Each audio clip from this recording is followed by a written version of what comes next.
Today I'll be talking about general care for surgical patients. This care it is divided mainly in three parts: pre-op, op, and post-op. First I'll talk about the preoperative part of it. During the preoperative part of the general care, it is firstly composed by the explanation of how the surgery is gonna go. Also, it's gonna be given the medications to the patient proper to this surgery. And after that, it is also gonna be checked his vital signs. For example, his blood pressure or oxygen levels. After that, the patient is going to be dressed accordingly to the procedure with the gown and covering their hair with a surgical cap.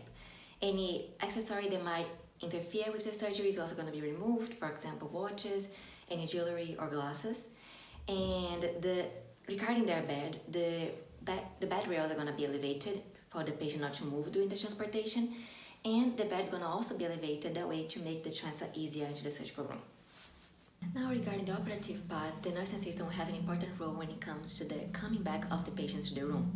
It will be responsible for the making of the bed, for example, actually adding an extra blanket because normal patients will come back feeling colder.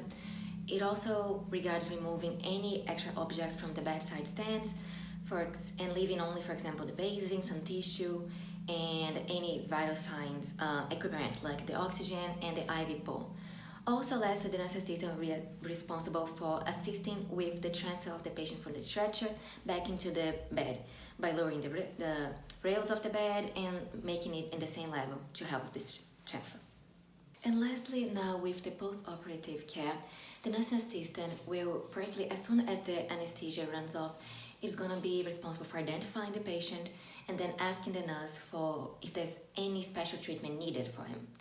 After that, the vital signs will have to be checked again, and regarding the breathing, checking the breathing rate as well as asking the patient to take deep breaths and checking the chest elevation to see if everything's well.